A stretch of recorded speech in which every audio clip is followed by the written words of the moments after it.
This is easily the most beautiful day we've had so far this year.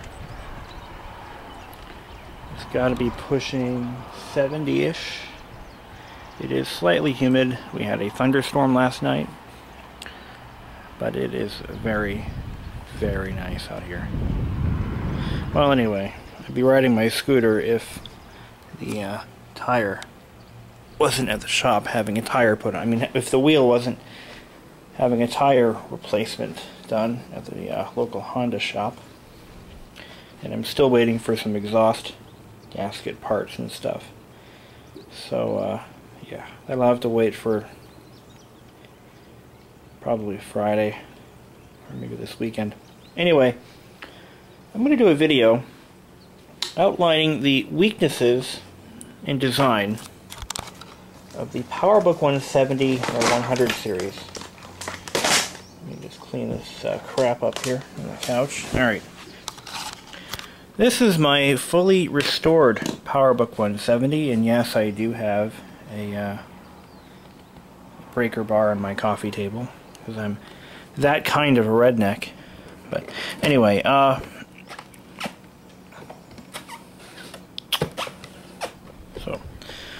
this one I've restored from the parts and chassis components of about 3 different PowerBook 170s and maybe one 140.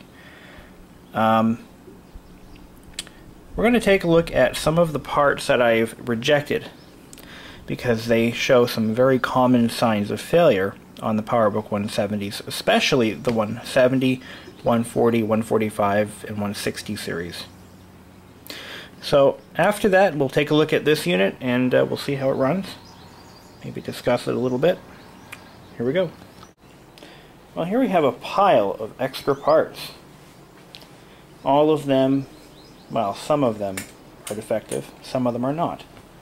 Let's take a look at all of them and we'll discuss why they fail and what you can look for when you're buying a used 170. Obviously, you will be buying a used one since they don't make them anymore. You get my point. Alright, here we have a very functional PowerBook 170 screen. This is the Active Matrix backlit display. Now this has a very unique failure feature or failure point that I have not seen yet on these. And I think it's related more to the aging of the materials. The first thing we're going to look at is a PowerBook 170 display panel. Now this is the Active Matrix display. This is one of the earliest Active Matrix displays available on a commercially built laptop. What you can clearly see in this camera here, image, is a diagonal stripe. It's a perfect, clean-cut stripe from one end to the other. I haven't seen this yet on any laptop display, including a PowerBook. I don't know exactly what caused it, but I can only imagine what's causing it. Now, this display panel is about 20 years old, and I believe that what's happening is the adhesive coatings inside that glue each layer together are starting to break down. Perhaps that could be one cause. It's really hard to say what is causing it because it is deep within the display. It's not anything on the surface. It is not fixable, and the display is essentially junk as a result. Even though it still works, that shows up very clearly when the machine's running. What we have here is a display bezel. This is a common part to the 140 on up, but this happens to be from a 170. What happens to these is little micro fissures occur right around here.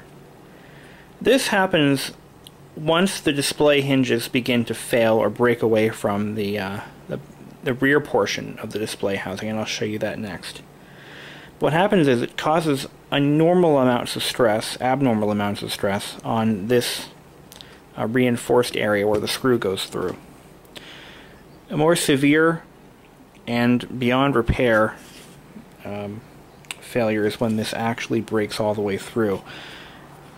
Another thing that happens to these a lot, if they're repaired by people who don't really know how to repair them correctly. These tabs often break off and crack in half, or yeah, so that's also quite bad. This one also shows a rusting latch hook, which is usually what happens when they're stored improperly for long periods of time. This is the hard drive and floppy drive carrier, and as you can see, we have a brass threaded insert stuck to it. The screw still attached. Now I wanted to show you the most common failure point in the PowerBook 1XX series. Right here. These brass threaded inserts are molded into the plastic at the factory. Over time, what happens are, well, two things happen. Number one, this is a very, very high stress area, and as the display is opened and closed, it causes these little brass inserts to rock back and forth until they crack the plastic that they're molded into. And they start out as little micro fissures, and eventually they will completely break free, and you'll see chunks of plastic missing. Once that occurs, and you open and close the screen too many times, it will split the case apart, and you're left with a mess. This is 19 years old. As you can clearly see, the date was 17th of February 1982. Here is one that's starting to crack right there. You can see the little tiny cracks. Okay, and the next step is it'll break free completely. And that is, at that point, you've already destroyed your bezel and potentially stressed out the video cables process. The only way to fix this is to replace this panel, and there are no known new old stock panels left. I bought the only two that were left. Actually, there were two left, and I bought them. I kept one and I sold the other one, and the one that I bought wound up in that laptop right there. These floppy drives, they do fail, but it's not very common. I wanted to show you the lower chassis. Okay, anytime you find a used, or, well, obviously they're all used, but anytime you find a PowerBook 170 in any condition, you will almost always find that these taller threaded brass standoffs, which are molded into the plastic just like they do in the display panel, they're also cracking around the base. A more prolific example is this one here. This mounts to the rear portion of the drive carrier. Every single PowerBook I've had has had this problem. This is actually cracked to the point where it is about ready to break free, like this one did, which came from another machine. Actually, this one came from the no, it came from... Oh, actually, wait a minute. No, this came from this very machine. As you can see, the front, or the side one, has already broken free. Let me talk a little bit about the properties of ABS plastic. ABS plastic actually shrinks over time. Well, depending on the operating conditions, ABS plastic can and will shrink, which will cause these cracks to get even bigger. It's not fun. And it doesn't shrink a lot, just a little bit, just enough. So you have serious structural flaws in these machines, which is why it's almost never worth buying one unless you know for a fact that these all have been fixed. Here is an uppercase, not as prone to the breakage that we've been seeing in the other parts, but it does happen. This particular one, this entire brass insert has sheared off. And this is the, I believe this is the interconnect board. I actually forgot what this board was actually intended for. Oh no, here we go. This is the display brightness control board, and this one houses the speaker, clock battery, and other components. Hard disk drives on these laptops are getting to be impossible to find for any price in any condition, well, working condition. They're getting very scarce. These use a highly specialized 2.5-inch SCSI drive, which wasn't used on very many machines around that time period or ever. SCSI in a laptop just wasn't popular. Apple was one of the only companies to do it. And these drives have a lifespan of about 5 years normally, but they can last up to 25 years or so. I say that because 5 years of reliable life, and then after that it's anyone's guess. So these are already well beyond their expected lifespan, and if you find one that still works, keep it. And I have actually 2 of these that are still functioning. One of them is in a laptop that I'm going to be junking eventually, but it does have a functioning drive. These trackballs, this is a relatively recent failure point that I'm finding. Now, 10 years ago, when I was buying and selling these things like crazy, I never had trackball issues. But recently, on some of the machines that I've gathered up and purchased, the silicone rollers, if I can get this ring off, hold on. These little blue silicone rollers are beginning to break down. Again, all of these are over 15 years old, but no more than 20. And silicone eventually will break down in time. But what I'm finding is that these rollers are starting to slide along the shafts. In the old days, that was never a problem. Now it is.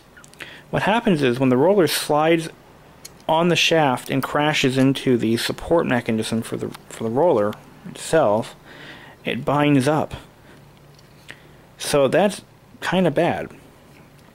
Which means that these trackballs, which used to run as smooth as butter, are getting kind of clunky. If you're wondering what these little red things are, those are Sapphire Bearings. That is actually a friction reducing substance. It's almost no friction, I think. And they use these in precision instruments and watches to make bearings. But what the Sapphire does is it gives the ball a smooth surface to roll against, and it doesn't bind it up. But what's happening, if these are used heavily, the Sapphire itself will kind of wear down a little bit, and the ball will start to stick. To cure that, I actually coat the ball in automotive wax, just carnauba wax, and polish it. I literally polish my balls. Okay, that wasn't supposed to be funny, but it came out that way. It actually helps. Trust me, if you've got one of these and the ball is kind of sticky and doesn't kind of... Alright, now we're just getting nasty here. But you get the idea. Other than that, these trackballs are pretty much bulletproof. These doors, if you find one with the original door still intact, you've got a machine that was well cared for and somebody really wanted it to last. So these are getting very hard to find. I have one of these in good condition, and I have a very special accessory that I'm going to show you in a second that I have never seen or heard of until about a month ago when I got this machine. So here we are, we're back to the machine that I've spent the past 5 years restoring.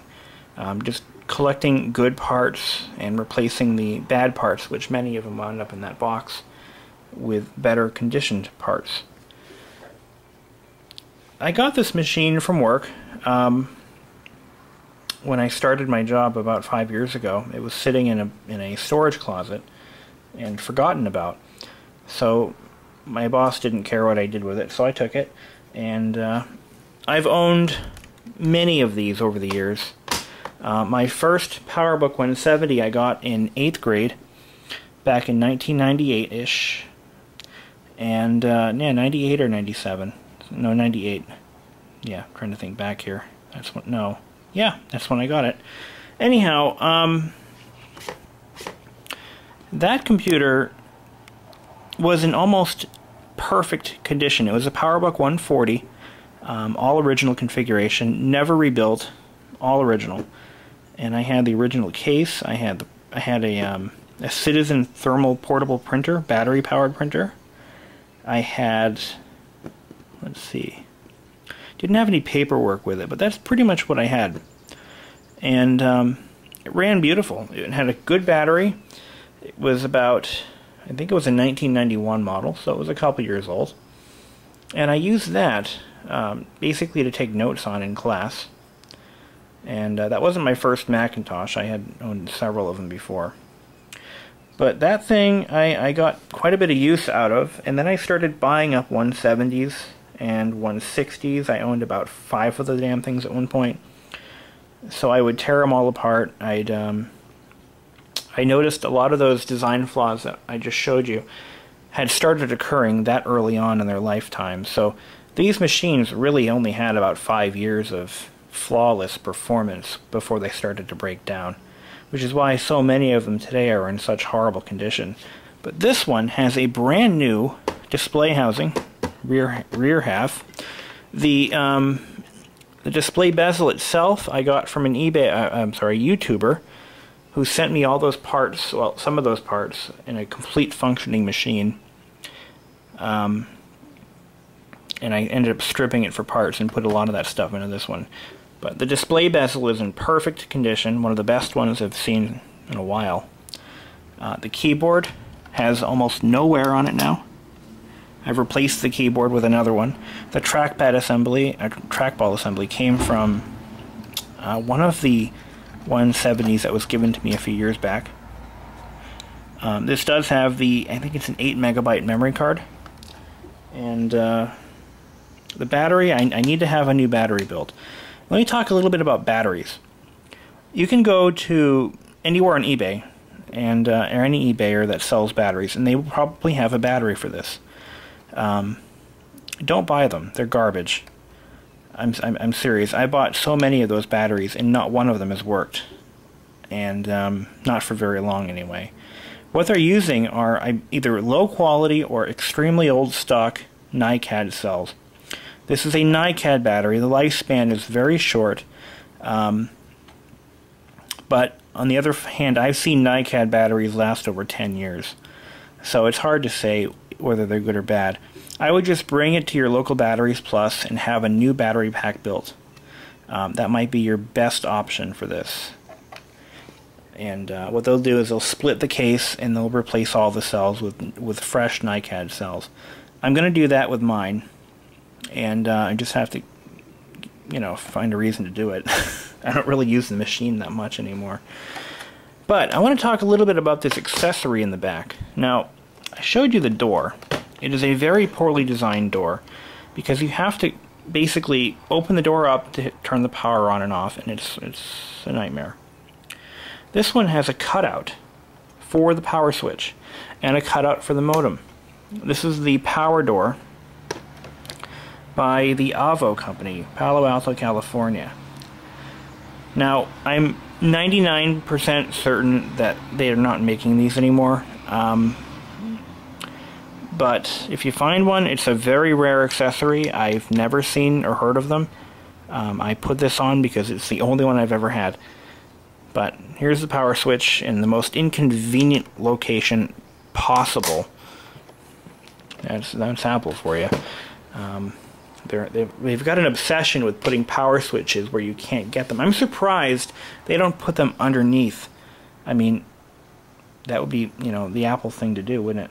But anyway, let's go ahead and fire it up and we'll take a look at how it runs. Okay, we're going to fire this up. Now, just so you know, if you see another 170 on my channel, this is the same machine. Only this one's been reincarnated with other parts to make it more reliable.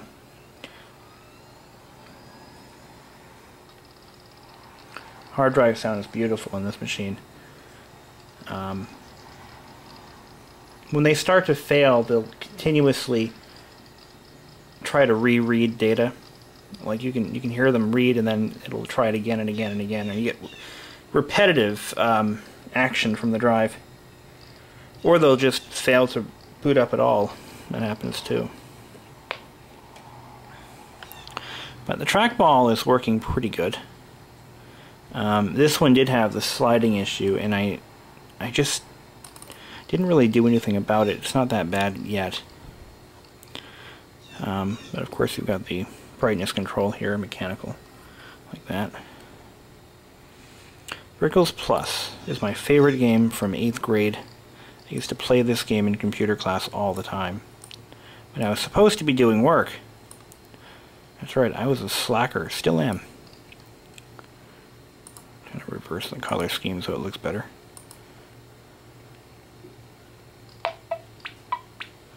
Now this game is too fast. I have no skills. And it's kind of challenging to do this with a trackball, I'm finding.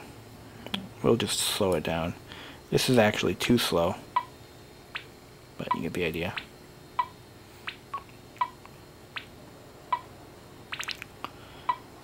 If your clock doesn't hold time on your 170 or any 100 series, I'll show you where the battery is.